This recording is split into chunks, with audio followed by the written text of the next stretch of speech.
Hey everybody, it's Stephanie.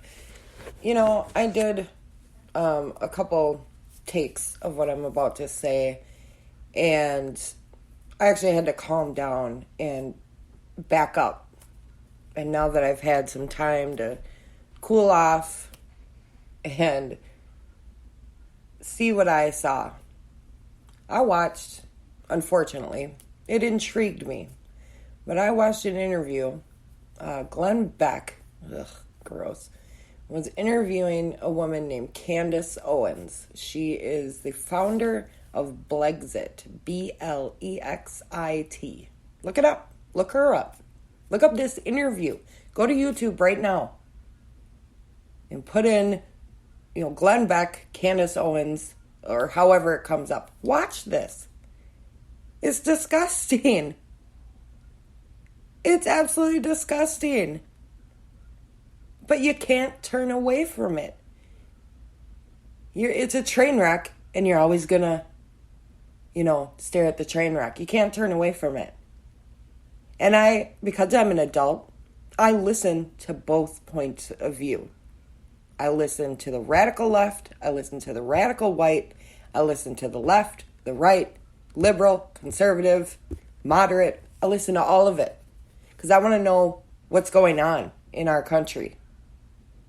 I want to know what's happening and how people view all this differently. And we can all say, how does that person think that way? They're out of their mind. I watched this woman, she's a black female, being racist against black people. Let that sink in for a minute. Black woman being racist against black people. This is absolutely disgusting. I've never seen it in my life. I'm almost 40 years old. I've never seen a black woman racist against black people. I've never seen a racist black woman. I've never met a racist black man. And she says, George Floyd wasn't a good person. Exact quote. George Floyd wasn't a good person. George Floyd did 5 stints in prison. Another exact quote. He shouldn't be held up as a martyr. Yes, he should. I don't care how many times he's been to jail. I don't care if he does drugs. I know white people that do drugs. I know white people that have been to jail. You know what? They're treated differently. I don't care what you say. You're obviously blind to it. You obviously didn't grow up watching it or being a part of it. Someone being racist against you. You must have been privileged. You must have grown up in a nice neighborhood with a nice house. Probably grew up around a bunch of white people. Bunch of wasps. Bunch of rich white people. She seems like that type. I don't know if that's how she grew up. But you can see it. Watch the interview for yourself. And she says that white privilege does not exist. That's absolutely disgusting. It sickens me to my very core. I am white. I didn't grow up having much. I grew up in a duplex in a nasty town with 5,000 people. And it was a redneck town. And I grew up here in Minnesota. And you know what? I can only think of one black person in that town. And she's awesome. She's amazing. And she's dealing with cancer right now.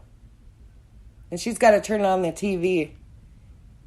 And not only does she have to worry about the coronavirus and her cancer, she has to worry about being targeted by police. She has to worry about a knee on her neck for 8 minutes and 46 seconds because of the color of her skin. It disgusts me that you think that white privilege is not a thing. Just because I didn't have anything growing up doesn't mean I'm not privileged. It doesn't mean, I lived in a good neighborhood, I had the best clothes, I went to the best schools. That's not what privilege means. What privilege in this case means is that you don't get pulled over because you're white. You don't get brutally attacked by police because of the color of your skin. That's what white privilege is. That's what it means. It doesn't mean that you grew up rich. It doesn't mean that you had everything handed to you. No, that's not what it means. What it means is you have the privilege of being white, of your skin color being white. That's what you have the privilege of. It don't matter rich, poor, right, wrong. You're white. I'm white. And you know what?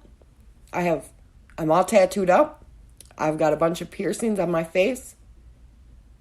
No one bats an eye at me. Not a white person, not a black person, not an Asian person, not a Native American person, not anybody. Not a God-fearing person. Honestly, I'm an atheist, so I'm not anti-God. I'm anti-organized religion. You know, with stuff like this, if you are a person of faith, I can't imagine what you're feeling right now. I can't imagine that I'm not going to preach and say you shouldn't believe in God, but I can only imagine how your faith is shaken by this. I don't believe in God personally. I don't believe in religion. I believe when we die, that's it. And it's not a great way to live. I understand that. People probably feel sorry for me, or people probably hate me for it. That's fine. But if you're a person of faith, it has to be shaken right now. It has to be. If it's not, you're not a good person. You're privileged. This woman, we all know Glenn Beck is a racist, in my opinion, is a racist. But here's the thing. He says, if this was a white man and the cop was kneeling on his neck and he died, you wouldn't hear about it on TV. Yeah, you would. When there wouldn't be protests in the streets. You're right. There wouldn't be. Because that man would not have gotten killed for the color of his skin. This is why George Floyd died. Not because he's a criminal. Not because he was committing criminal acts. He was on the ground, cuffed. You've got him right then and there. Why? Why do you have to lynch this man in public? And this woman says, this isn't 1965. Yes, it is. It's public lynching. It's Black America fighting for their rights once again. Only now it's being publicized. It disgusts me that this woman thinks that it's a Democrat. She wants to use this man's death as a political tool, saying, well, this is a Democratic problem. This is a left-wing problem. We're all made to feel like we're racist. No, we're not. We're not made to feel like that. We see this shit on TV, and we know we're racist. This is a racist country. I am not racist. I've been to jail. I'd never get a knee on the neck. Ever. I don't know what that's like. I'll never know what that's like. When I got arrested, I did not fear for my life because I was being arrested by 2 white cops. I was not black, so I didn't fear for my life. And I'll never know what that feeling feels like. And you wonder, why don't black people call the cops? This is why. This is why, people. Well, why don't black people call the cops on gangs? Cops ain't going to do nothing about it. They're going to tell you to keep your head low and that there's nothing they can do because you're black. Now, if it's a gang problem in a white suburban area, you're goddamn right. The cops would be out there in the gear they're in now, militarized and ready to kill someone. And that's what's going on right now. These peaceful protesters could be killed by the police, unarmed, demonstrating their First Amendment rights. And they're being injured and brutally beaten and a 75-year-old man shoved to the ground, bleeding out of his head. And he probably grew up in a racist time. I guarantee he grew up in a racist time, just like how we're growing up in a racist time. And it's never going to stop because of people like this. Because people think that they have their blinders on. They don't think this is a problem. Black lives matter. It's not just that Black lives matter. We all know that all lives matter, whatever. But Black people want their right to live. And that's why Black lives matter.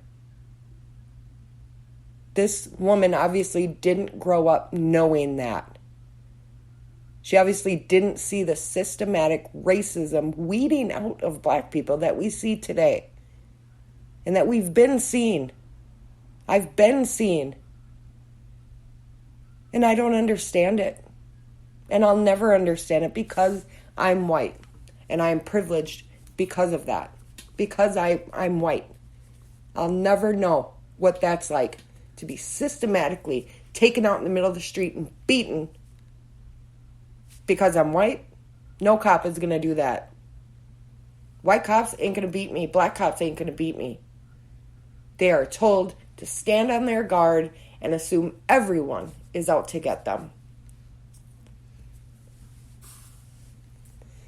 And she came up with some statistics saying that white people are more likely to be killed by the cops. I don't know where you're getting your statistics from, lady. If those are the numbers and you want to run them, run them. Go ahead. That's not what we're seeing. That's not what we're feeling. I live in Minnesota. I live in the St. Paul, Minneapolis area. And trust me, we're not feeling like this is right. We're not feeling like, oh, this is just another casualty. No, this is a casualty in a war. And there's looting and rioting, and that is absolutely separate from peaceful protesting. Those are two different groups of people. They're not the same. And the problem is that everyone in this country, well, most of us, want change. We want to see black, red, brown, white, whatever. We want to see this stopping. We want to see it stopping. We want to see this brutality against people of color stopping. What is so wrong with that? You got to put tear gas on people because they want their voices heard, because they want to exercise their First Amendment rights to protest, to assemble. But everybody's, all white America, especially MAGA people, you hear them all screaming about they're going to take our guns away. These goddamn liberals are going to take our guns away. But yeah, when it comes to the First Amendment, you want to throw it out. You don't care. You don't want to talk about it. You don't want to talk about this man's death. So you just ignore it. And you go on talking about your guns. You know what I've noticed is if you do look at the statistics, look over in like England. They don't arm their police. There's a response team that if the first round of police can't handle it and they need armed police, they call in a response team. And crime is down there. They don't have nearly as much crime as we do because we have militarized cops and we have cops who abuse their power and we have police unions who protect these cops. They can hide their police record after 18 months. Let that sink in, and I'll do my next segment.